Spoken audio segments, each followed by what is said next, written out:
Hey, good morning, guys. We got a bunch of these kids' bikes donated, various types and issues and cleanliness and functional and whatever. And I thought it would be a great opportunity to kind of go over what are commonly called either V brakes or linear pole brakes, which is what you'll see them a lot on pretty much any mountain bike from the 90s all the way up till the maybe even early 2020s, late 20 teens, before disc brakes really started to take over. They're still very common on most bikes, on a lot of hybrids, on a lot of cruisers, a lot of kids' bikes. Pretty much, I mean, they're just ubiquitous at this point. They kind of replaced the cantilever brake, which was the older style mountain bike or gravel or whatever brake, largely because they're so easy to set up, they're so easy to dial in, so easy to do pad adjustments. I mean, they're night and day easier than the cantilevers, especially looking at the Altises or Aceras or whatever they were. Those guys were a nightmare, the Shimano ones. But these guys are very easy. Almost anybody can set them up. You really don't need any special tools whatsoever to work on them. So they're fantastic. They don't require a third hand tool or witchcraft or anything like that to get them to really be dialed in. So we're just going to kind of go through setting these guys up and kind of what to be on the lookout for, how to make quick adjustments if your brakes are dragging. Also, again, I know I showed it and doing flat changes, but how the quick release mechanism works, and that way you can get the tire in and out. I'm going to start with that real quick and kind of show you this piece here that you see here. This is called the noodle. I don't know if you can see that. And this is the dust cap. So the dust cap kind of sets onto the noodle, and that's what the cable runs down through. And on these brakes, you have this piece on the right side of the brake. In the back, it's on the left side or whatever. It's still on this. Anyways, so the way that it works is the noodle actually hooks into that little keeper right there. So, and that's kind of how you pop it out. And once you've hooked it through, then you can just pop that dust cap on, and that's kind of an assembled brake arm there. And I'll show you how it's done on this guy. So whenever you have it on a bike, you just want to squeeze the brake arms together and then just flip this piece down and lift it out. And that's how you get your brake separate so you can get the wheel in and out easy enough. Putting it back in, again, bring the brake arms together and then just hook it in there. And you do want to make sure that it seats all the way into that. And then you just slide the dust boot back over it. It's really that simple. It makes, whenever you have to throw bikes into cars and stuff like that, it just makes it so much easier if you have to take the front wheel off. Really easy to dial that guy in. In terms of basic brakes, brake adjustments and that kind of thing, as you can see, this one came in literally with one brake arm not doing anything. And this is what V brakes really did great, that a lot of Cantis, in fact, most Cantis, had serious problems with. Most Cantis only have right here on the side of the brake, you can see we've got this adjustment screw, and we've got one also right here on this other side. And what those two guys do is they put pressure on right behind here. In fact, I'll pop this out so that we can get it out. Right behind that brake arm is this piece of wire. That's actually the spring for the brake arm. And so what you're doing when you're screwing this guy in is you're putting pressure on this spring and you're rotating it out. And as you rotate it out, it puts more spring tension on the brake arm. It literally is just a press fit. It just pops in there and is held in place by a little pin on the back side of this brake arm. And while we're talking about that, that's something else that folks run into a lot, is after they've taken the wheel out or they've thrown it in the car or whatever to get somewhere, they pop it back in right here and they're not familiar with what this is or what it did, and now their brake's not functioning correctly, or it's just full on dragging on one side and not working. You can literally, you don't have to have that disconnected to put it back in. You can just pop that guy right back in there. But I've literally had bikes come in that the brakes were broken, and it was because of that guy. One last pitfall anytime you disassemble a brake to take it off or anything like that, sometimes this up here, the housing can pop out of the barrel adjuster up there and then just tuck right up against the housing. And then when you go to put it back together, either the cable will feel too tight to even get it into the mechanism, or you can get it into the mechanism and then of course the brake's not going to work.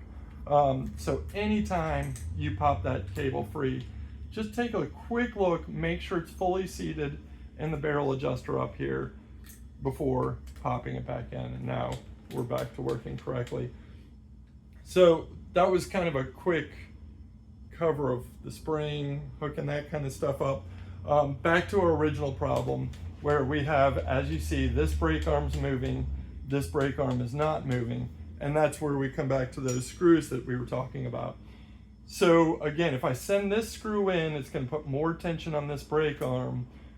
Usually I would suggest if you screw one in, you back the other one out a little bit so that you're kind of keeping that pressure similar across both brake arms. But as we can see, this one's pretty far backed out already. So we're just going to send this screw in just a little bit, and probably about 2 turns here. And as you see, we are getting maybe not identical, but pretty close to similar brake on each side. One other thing to be on the lookout with these brakes is your pad alignment. You can run into issues with pad alignment where it's rubbing on the tire. If it gets, especially pulling tires in and out of the frame. Even with the brake arms swung free, sometimes you can catch a brake pad with the tire when you're trying to put it back in, and it can make it crooked and rub on the tire. These pads have a bajillion washer doodads in there, and they do a few different things. Largely, as you can see, they are designed, you've got 2 conical ones in there, or semi-conical, they're roundish. And they allow the pad to pivot in the arm in all axes. And that way you can really get these pads really straight to the rim quite easily.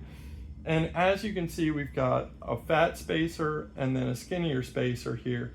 And that's depending on the width of the rim. You can actually swap these all the way around so that currently it goes fat spacer, the 2 conical doodads, skinny spacer, and then a little washer.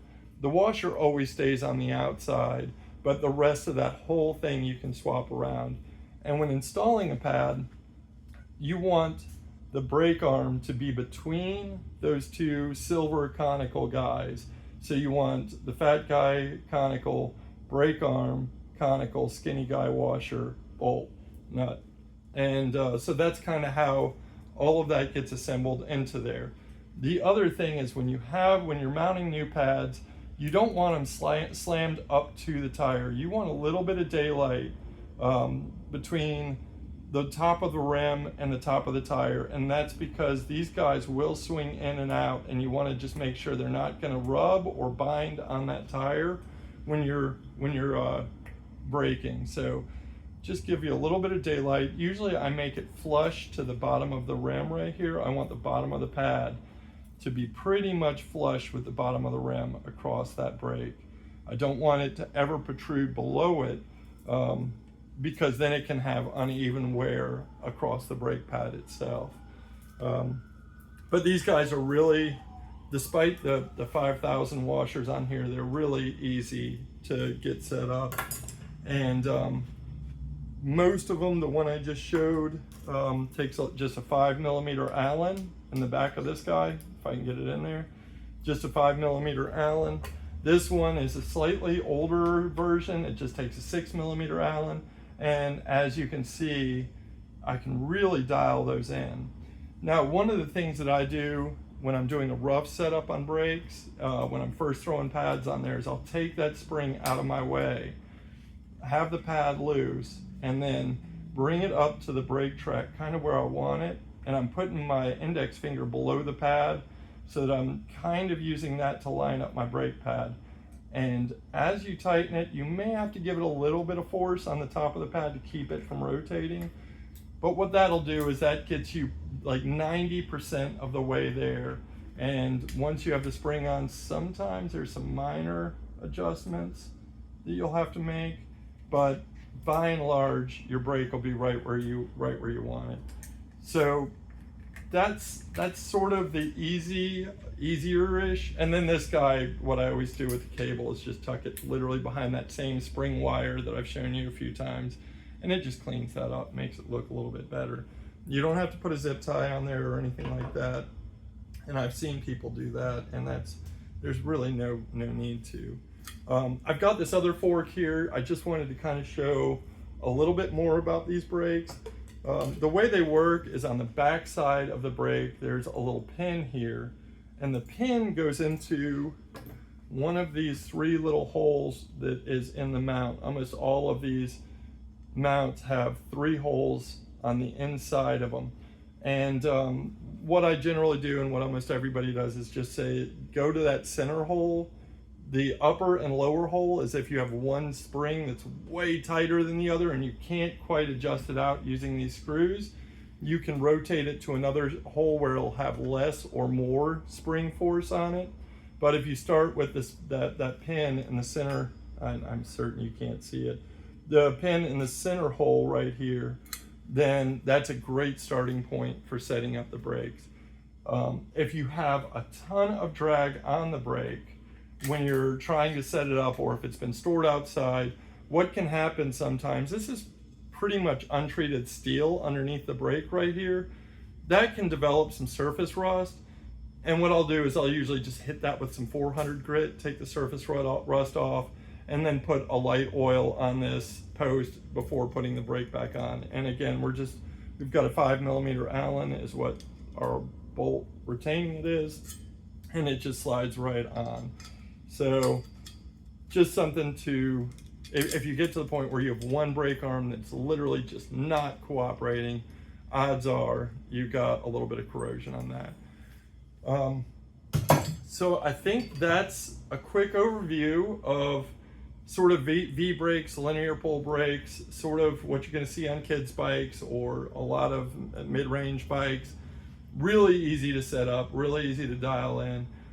If you have any questions, feel free to leave them in the comments below, or if you want me to cover any other parts of the bike, happy to go over literally component by component, whatever you'd like to see, happy to do it. Thank you guys so much.